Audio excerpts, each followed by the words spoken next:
Hey guys, this is Georgia with Ancient Aliens, and you're listening to That One Time I Was Abducted by Aliens with Jaimie and Bri.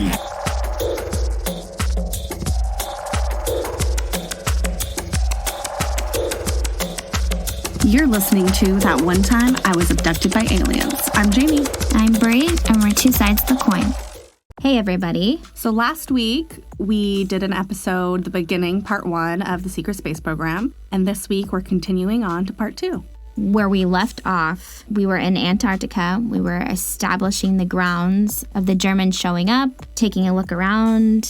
Putting a permanent base. Yeah. Really, the seeds that were being planted to start the German space program. So I think where we should go now is what kind of crafts were the Germans making down there in Antarctica? I'm sure if you're well-versed inside of history, you know a little bit about the Foo Fighters. The alleged Foo Fighters. The alleged Foo Fighters. But for those who don't know, the Foo Fighters are basically UFOs that were reported by the U.S. pilots during World War II. And they were usually described as like a big, bright light or like a fireball. It almost seems to me that this would be how they would describe an orb, maybe some of the orbs that we see these days. Yeah, absolutely. Mainly in the UFO community, they were saying that this could have been actual ETs coming and checking things out and seeing what we're up to. Obviously, this was a time when we grabbed a lot of attention from other beings out in the galaxy because we have a lot of war going on and we're testing different nuclear bombs and whatnot. So it was getting us a lot of attention. Most people would say that those were ETs coming to check us out and see what we were doing during the war. But it was also talk that this could have been some type of German secret technology that they were working on. Absolutely. So really the incidents with the Foo Fighters started, right before Christmas in 1944. And it was an American Air Force pilot who was flying over enemy territory. And when they were looking out the window, they were like searching for German warplanes, seeing what's up in the sky. And while he was on his radio, he said that he saw this round glowing object approaching him.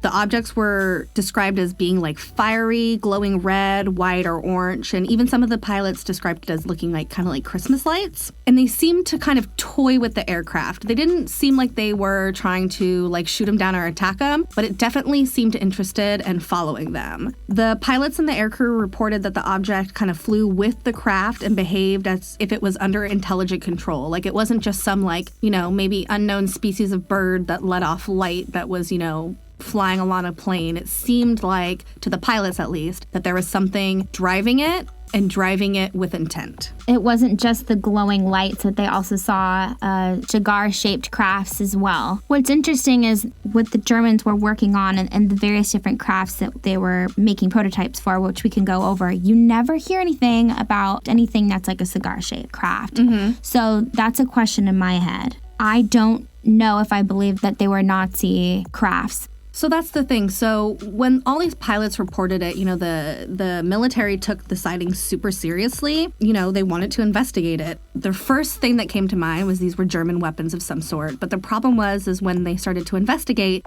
they realized that German pilots and Japanese pilots were both witnessing the same thing and not claiming it. So you have not only American, but you have German, you have Japanese pilots all coming out saying, yo, there's weird shit flying next to us. It seems intelligent. It doesn't seem malicious, like it's not harmful. It's not trying to attack us, but it is following us. It can outmaneuver us, and no matter how hard we try to shoot it down, nothing happens to it. Right. And to me, if these were Nazis trying to show off a new craft, I don't really think that they would be just messing around in the air without it even being weaponized and them just dodging around. I think they would only go out there and do that if they could use that to defend themselves. You think about the Nazis, and one thing that they are not was well-behaved.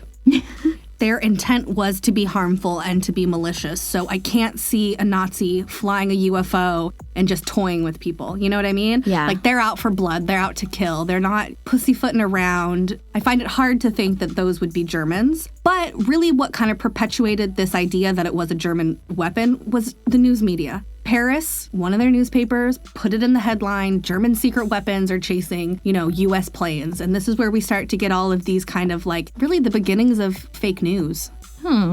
And it's interesting because it's like, well, did the people in Paris really think that this was a German weapon? Or were they trying to drum up support for themselves and the Allies? I mean, what really was the motivations behind going out and saying that you thought that this was the Germans without knowing whatsoever what it was? I think because it was more likely for it to be a German craft, an enemy craft, than it would be an ET craft. So are we saying that this is the beginnings of hiding UFOs from the world? I think so. So instead of just coming out and saying, hey, it's a UFO, we have no idea what it is or where it's come from, they instead are turning it towards something earthbound and using the relevant news that's going on, like the war, and masking that as what's really happening? Absolutely, and it just causes more hysteria between everybody. You know, you have the Germans pointing their fingers at us and we're pointing our fingers at them. Obviously, no one's going to believe each other. So, I mean, that's just like a huge open, unsolved mystery, really. Because I would assume that by this time, especially how the Nazis were, they liked to show off and speak about, you know, we have this great thing coming around. Someone would have claimed it by now.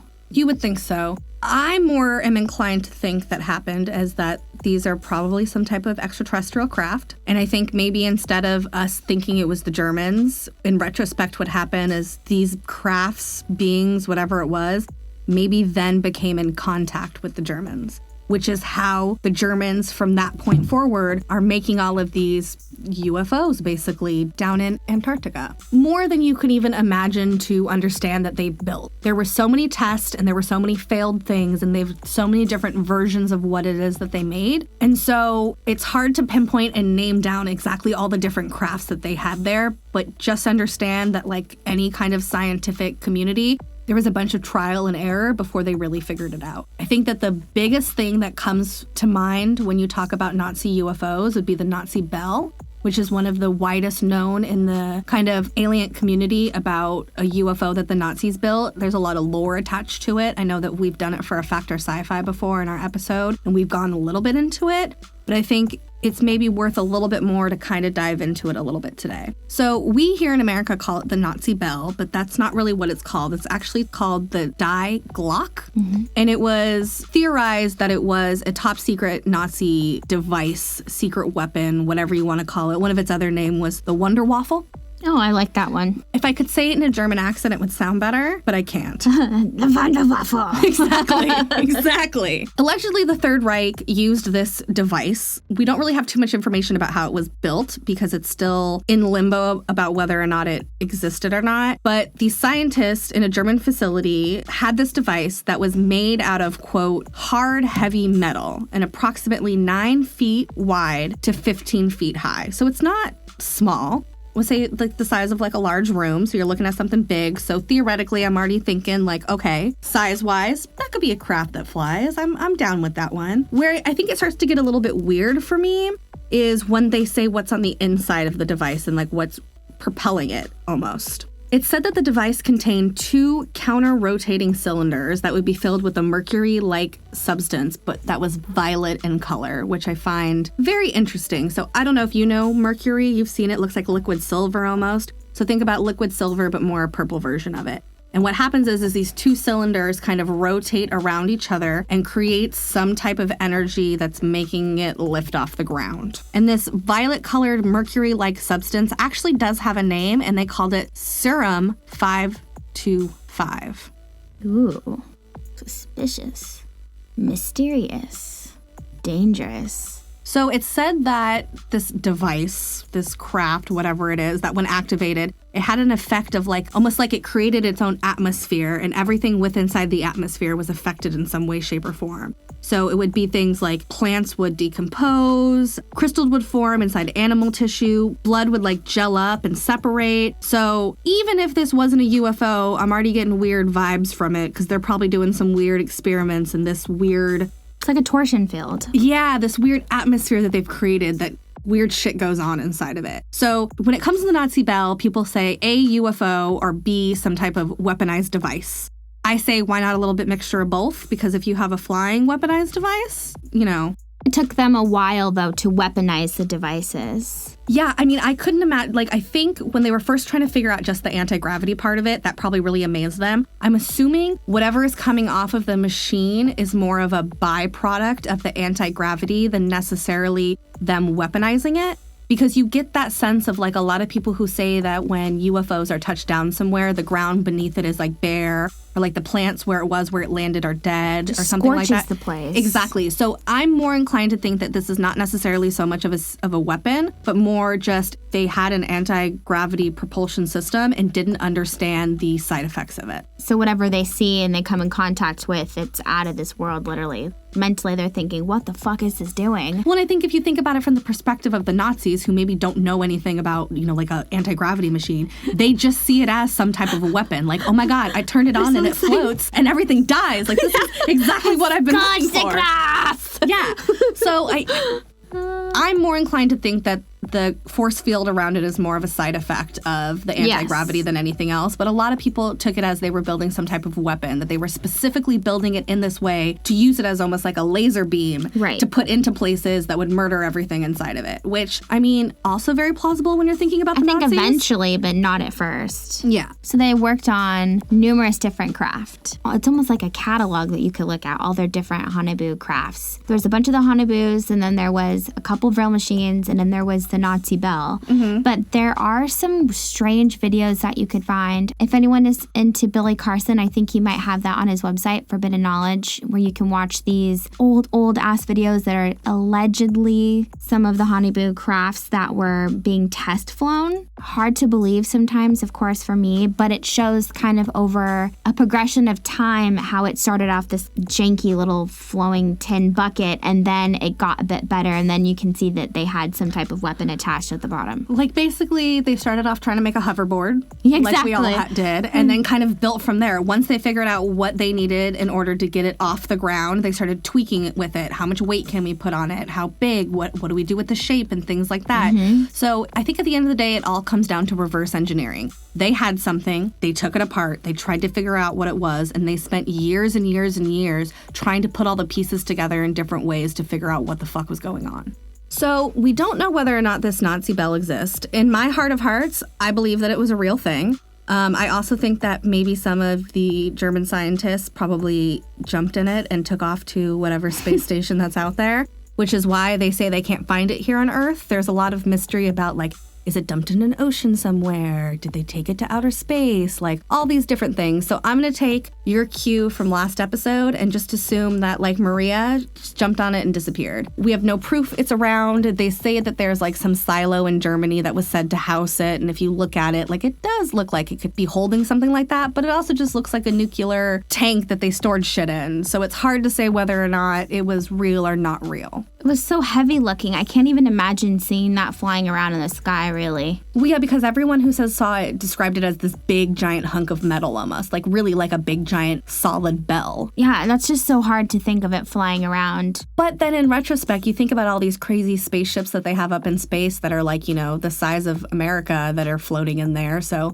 realistically, if you have an anti-gravity propulsion system, I don't think weight really matters because you're defying gravity. So what would weight matter in that world? I heard David Childress saying something about how there was one of the Nazi U-boats that were seized somewhere in the South America area, that they seized a U-boat there and they had surrendered because this was after the war. And in the U-boat was a shit ton of mercury. Interesting. This mercury-like substance, was it violet by any chance? Then there was another story that he was talking about, that there was a U-boat that had sunk into the bottom of the ocean, and it was this big story because they were terrified that something would crack it open, and whatever was inside of that U-boat would obviously do a tremendous amount of damage to the ocean floor. I mean, if there's a ton of mercury in there, I would imagine. Let's just be safe to say that the Germans had some crazy fucked up weapons that we know nothing about, which I think is a perfect place to jump into Operation High Jump. Operation High Jump was officially named the United States Navy Antarctic Development Program, which I like that they codenamed it something because that's a really shitty, boring name. It took place between 1946 to 1947, and the United States Navy went down there to go check shit out. Now, on the record, they were going down there to train personnel, test equipment in cold conditions, really to just kind of check out the area because they had never really been there before. determine the feasibility of establishing and maintaining kind of bases in Antarctica and things like that. And that's all fine and dandy when it comes to paperwork, but at the end of the day, we all know that's not why they went down there. This must have also been once word came around the block that there were secret Nazi bases in Antarctica, because with all of this happening in World War II, obviously there were spies embedded. And like you mentioned in our last episode, they couldn't keep that much of a secret. So it was coming around in waves in the wind. And of course, the U.S. hears that there's possibly underground Nazi bases and what the hell they could be concocting down there. Absolutely grab everyone that you can find. You're going straight to Antarctica and you're going to get rid of these Nazis once and for all. Yeah. So the plan was. So in 1947, Admiral Richard E. Byrd led about 4,000 military troops from the U.S. and also some from Britain and Australia in an invasion against Antarctica. Let's just call it what it is. They went down to invade. You don't go down there with bombers and battleships and you don't go down there as America to discover and take a look and see if there's, going to be scientific study centers down there and bring the fucking allies with you. You don't bring fucking Britain and Australia with you as well. Like, come on now. I believe that this was also supposed to be a total of 8 months, and they came back home within 6 weeks. So it's said that when they went down there, they kind of encountered a heavy resistance to their little Antarctic kind of venture with like a bunch of flying saucers. And they had to call off the invasion and turn around and come home. Pretty much. They were sent home crying. I mean, I'm pretty sure people were hurt. Well, and what I'm really interested in is Admiral Byrd's kind of comment that happened in the El Mercurio newspaper in Chile, where he has said, quote, "Didn't want to frighten anyone unduly, but a bitter reality that in the case of the new war, the continental United States would be attacked by flying objects, which could fly from pole to pole at incredible speeds." Skirt! Yeah. Let me just wait. You're not saying aircraft. You're not saying enemy airplanes. You're specifically saying flying objects, not planes, not objects that could go from pole to pole at incredible speeds. So let's just take a little look back. Is there anything in the world that is even made to this day that could fly from pole to pole at incredible speed? No. So what the fuck are we talking about here? Yep. What is it that he went down there and that he saw and that he ran from and had to come back and had to make a comment about, quote, flying objects? Apparently, these flying saucers came up straight from the water. I mean, can you imagine? You're trekking out there like, all right, keep an eye out here for one of them Nazis. And then some USOs, flying saucers coming up from the sea and just pew, pew, pew. It's like a Star Wars scene, right? You're not in Kansas anymore, buddy. Yeah. What I don't get is what in Admiral Byrd's mind did he think that he could just tromp on down there in a boat with 4,000 troops and be like, we got this shit? Because he was like, America. And then they were like, no. That's the thing. Joke's on you, bud. And then to even try to battle them is astonishing to me. The fact that they even tried to sit there and figure out what the fuck was going on, and it took them 6 weeks to come home. If that was me and I saw some weird crafts coming up out of the water and flying around, I would immediately be like, abandoned ship, go home. Yeah. No, thank you. Abort. There's no way we're going to win and we're all going to die. Some people did die. I find it interesting that not all of them were dead, that they let some of them walk. We're going. I think there's a reason for it. This isn't where I parked my car. This is where we get into the Antarctic Treaty. We're at 1947, also the same year of the Roswell crash, right? Yeah, and all of this taking place with Admiral Byrd down in Antarctica is happening only months after the Roswell crash. See, it comes back to that question again then. Mm-hmm. Was it aliens then that crashed? Or was it Germans trying to figure out how to use their new technology? Because a lot of people make jokes and stuff about aliens, that if aliens were smart enough to build these crafts and to travel, trillions of light years through the galaxy, how is it that when they come to Earth, they crash their UFO? Joke's on you guys, it's because it's not aliens inside the crafts, it's humans trying to figure out how the fuck to use it. That's the thing, because there's all these accounts of, the little bodies and the big heads, and they were wearing these weird, skin-tight jumper suits in there, and that they captured these bodies, that we kept one for a long time until it died. But who's not to say there were also Germans inside of it. And the aliens were trying to teach the Germans how to drive. Oh. And so instead of just killing themselves, they killed everyone inside of fuck it. We gotta get. They were like, look, I'm gonna give you the controls. You do you.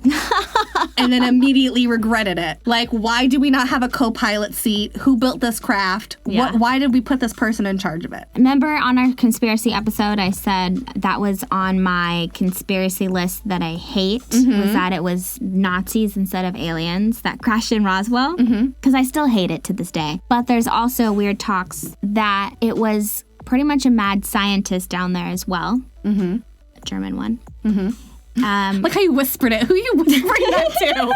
Who are you like, it was a German mad scientist.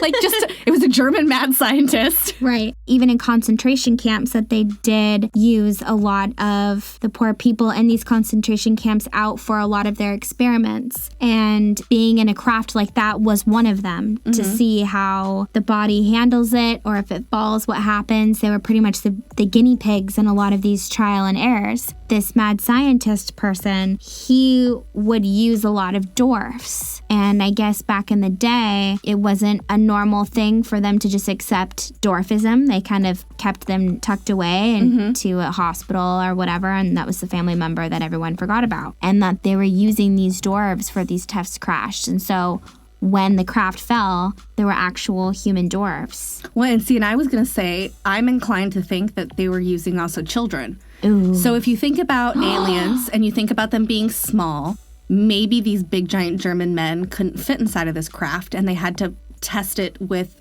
humans that could fit. So A, you have dwarfs, or B, you have small children. Small children have big heads and small bodies. Especially from concentration camps. Exactly, because they're super malnutrition. So they probably have these very, very skinny legs and arms and bodies that probably look a little gray because they haven't been eating food. Are we having a revelation here? Like me and you? I know, we're like, oh God. We were like, oh God.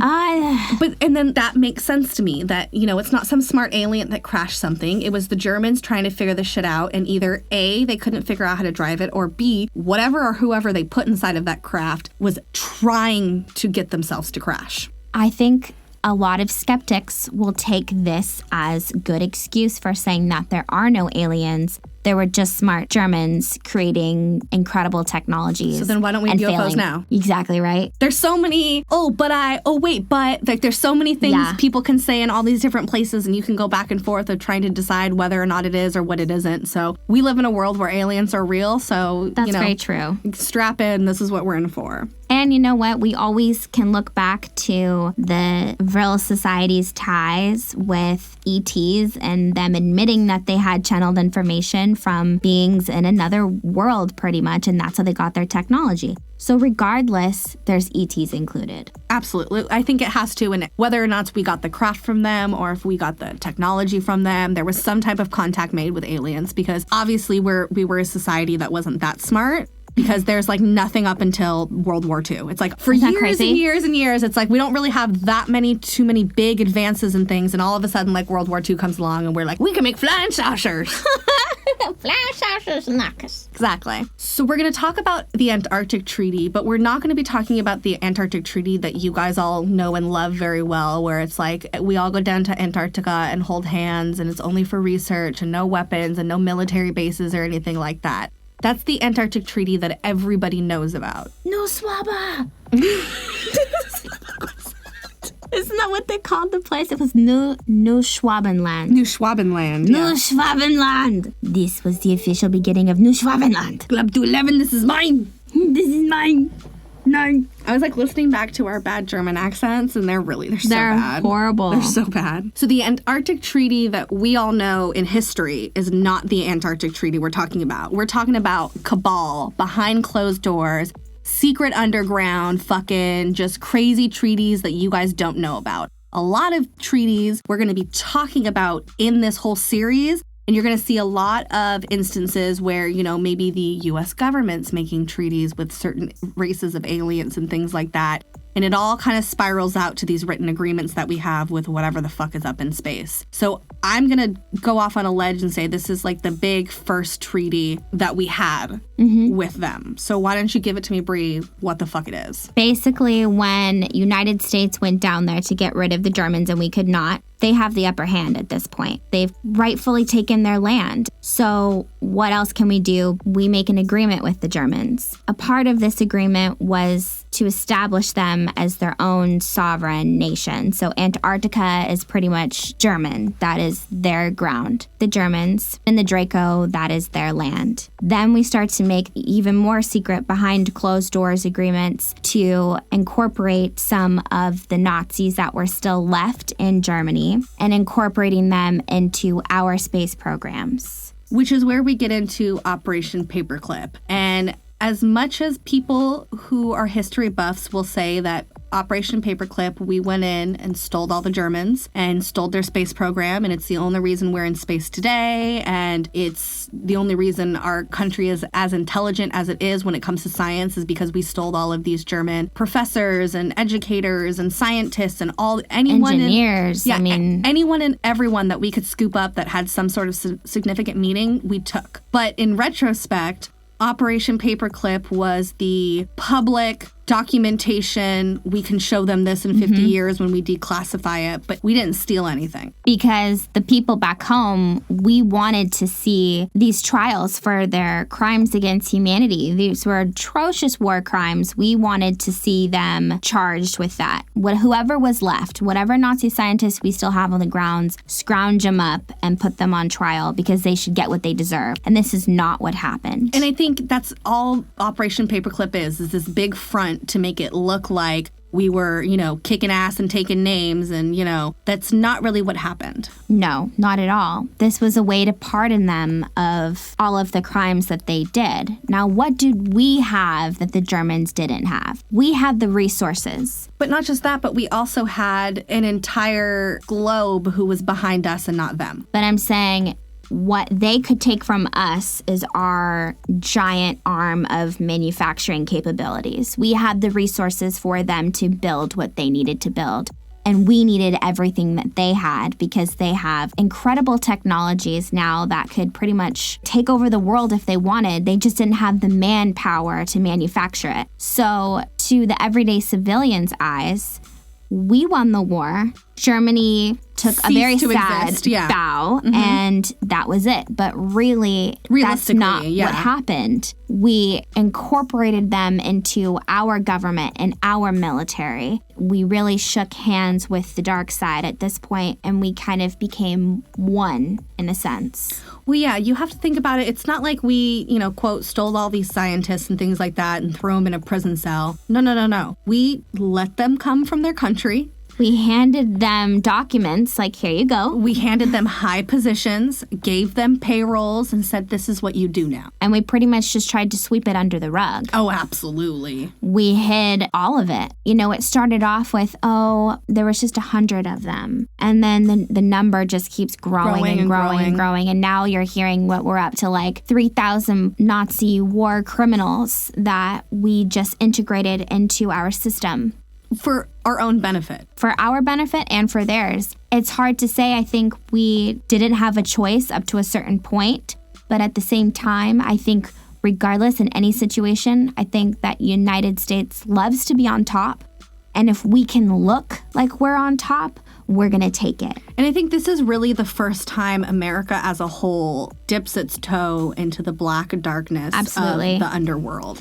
And I think that not only is this the beginning of the secret space program, but this is really the beginning of the cabal. This is really the beginning of what you would call the Illuminati or the deep state or anything like that. All of it really stems from this first contact with ETs and Earth that we know of. Not to say that it's not credited that aliens didn't come down and make the goddamn pyramids or whatever it is. We're not talking about that timeline right now. I 100% think that, yes, we probably spoke to aliens and shit back in, the Egyptian days or whatever, but we're talking more present time. Things that are closer and easier for us to grasp because we have more evidence in front of us now about the Germans and ETs than we ever did about the pyramids and ETs. That's more like archaeological research to be done. Exactly. This is really at firsthand, and you can see when you start to pull back the layers and look at what really happened, then it really makes sense to you why we would pardon them of all of these things and why we made it so easy for everyone to forget everything that they had done and all of a sudden shift to, we have a new enemy. It's the Russians. Exactly. And everything else that happened went out the door. And we all just forgot about it. Well, not just that. I think once we took all of them in, there was this inkling about space. Russia was like, we're going to go to space. So then America has to turn around and be like, nah, we'll do it first. So what will we do? Anything. So now our biggest enemies is now our partner. At the end of the day, America is just trying to constantly be on top. I think in that moment, their whole thing was shaking hands with the Germans and behind closed doors, making these agreements and these treaties. This was really them being like, okay, if this is what we're doing, then we're on top forever now. Like, we're not going to do this once and go back to the bottom. We are number one, and we will be in control of everything. I think that's what really starts to perpetuate the whole secret space program.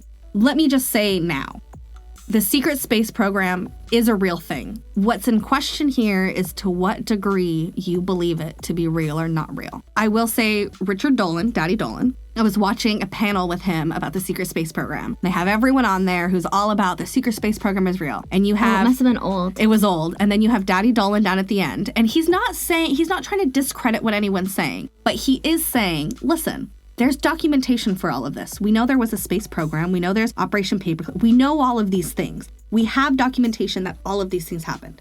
What we're really looking at of the scope of things is to what level all of it happened. Because as of right now, the only thing we have is eyewitness testimony when it comes down to the secret space program. And what if me and you have said on probably 1 million episodes, the worst kind of evidence is eyewitness testimony. Yeah. So you have this conflicting thing, and especially even when it comes to me and you, I think, is like, we know that the secret space program is real. I want to believe what everybody says. We all have our own experiences.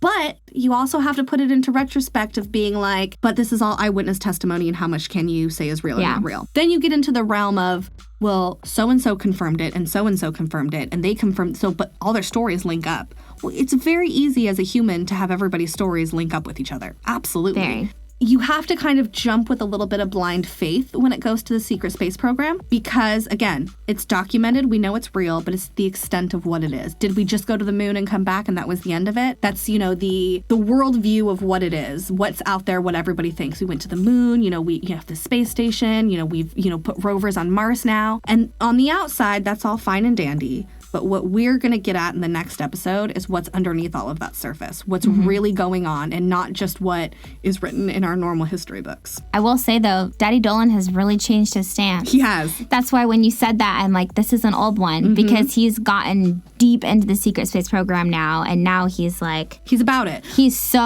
And that's what's great, though. If you guys really want to look into it, there's so much out there. There's so much, and this has been going on a really long time. And I can't wait for this to tie in with NASA. Which I think is where we get into next. Yeah. Well, as you see, we're making a slow progress through it. There's a lot of information and so many things you can talk about. But I did find it important to say that before we continue on, that you hear me saying the scientific side of it. I have papers, I have the facts, I have what's written down. It's documented. We just don't know to what extent, and that's what we're going to figure out. And what I like about Richard Dolan is, and why I brought him up was because, yes, it was old video that he said these things, and it's interesting to see his progression now and his stance on it now. Because beforehand, he wasn't saying it wasn't real. He was just saying, like, I get it.